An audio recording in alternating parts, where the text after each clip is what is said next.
జరగబోతా ఉన్న ఈ ఎన్నికల్లో మీ అందరికీ కూడా నేను ఒకటి విజ్ఞప్తి చేస్తా ఉన్నా.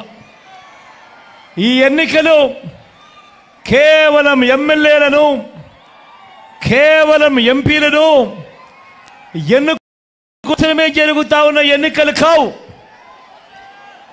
ఈ ఎన్నికలు రాబోయే 5 ఏళ్ల మీ ఇంటింటి భవిష్యత్తును, పథకాల కొనసాగింపును నిర్ణయించబోయే ఎన్నికలు. ఈ ఎన్నికలు అన్నది ప్రతి ఒక్కరూ గుర్తుపెట్టుకోండి. జగన్కు ఓటు వేస్తే పథకాలన్నీ కొనసాగింపు,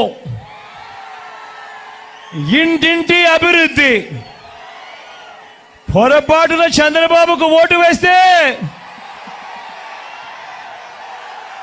పథకాలన్నీ ముగింపు, మళ్ళీ మోసపోవటం. పొరపాటున చంద్రబాబుకు ఓటు వేస్తే ఏమవుతుంది?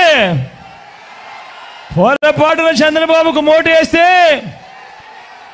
కొండ చిలువ నోట్లో తలకాయ పెట్టినట్టే అన్నది ప్రతి ఒక్కరు గుర్తుపెట్టుకోండి.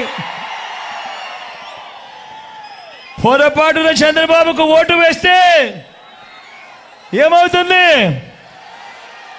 చంద్రముఖి మళ్ళీ నిద్ర లేస్తుంది. లేచి లకలక లకలక లకలక అంటూ మీ దగ్గరికి వస్తుంది. అందరూ కూడా గుర్తుపెట్టుకోమని కోరుతా ఉన్నా.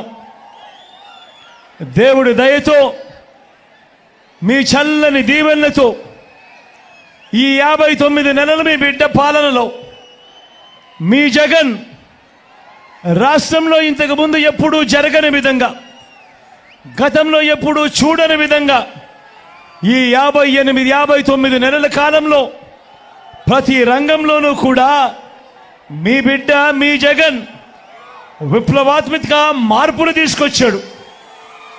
నేను అడుగుతా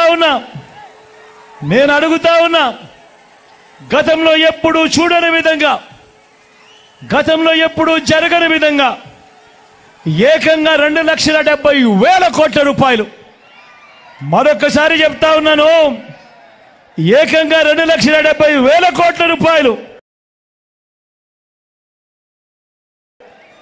నా అక్క చెల్లెమ్మల కుటుంబాలకు డీబీటీగా మీ బిడ్డ, మీ జగన్ బటన్లు నొక్కడం అన్నది ఎప్పుడైనా గతంలో జరిగిందా అని అడుగుతా ఉన్నాను మిమ్మల్ని. గతంలో ఎప్పుడూ జరగని విధంగా ఏకంగా 2,31,000 ప్రభుత్వ ఉద్యోగాలు ఈ రాష్ట్ర చరిత్రలో, రాష్ట్రం ఈ బిడ్డ ప్రభుత్వం వచ్చేదాకా రాష్ట్రంలో మొత్తం 4 లక్షల ఉద్యోగాలుంటే ఈ 59 నెలల కాలంలోనే మీ బిడ్డ ఏకంగా 31 ఉద్యోగాలు ఇచ్చాడు. చరిత్రలో ఎప్పుడైనా జరిగిందా ఇది అని అడుగుతా ఉన్నాడు మీ బిడ్డ. రాష్ట్రంలో ఎప్పుడు చూడని విధంగా మేనిఫెస్టోలో చెప్పినవి ఏకంగా 99% వాగ్దానాలు అమలు చేసి ఈ రాష్ట్ర చరిత్రలోనే ఇది ఒక కని విని ఎరగని ఘటనగా నిలిచిపోయింది. ఈ 59 నెలల మీ బిడ్డ పాలనలోనే కాదా అని అడుగుతా ఉన్నా. ఇంతకు ముందు ఎప్పుడైనా కూడా మనం గమనించింది ఏమిటంటే, ఎన్నికలప్పుడు మాత్రం అబద్ధాలు చెబుతూ మేనిఫెస్టో ఇస్తారు, ఆ తర్వాత మేనిఫెస్టోను చెత్తబుట్టలో వేసే కాలం. కానీ ఒక్క మీ బిడ్డ పాలనలో మాత్రమే మేనిఫెస్టోను ఒక బైబిల్గా, మేనిఫెస్టోను ఒక ఖురాన్గా, మేనిఫెస్టోను ఒక భగవద్గీతగా భావిస్తూ ఏకంగా 99% అమలు చేసి మళ్ళీ ఆ మేనిఫెస్టోను ప్రజల్లోకి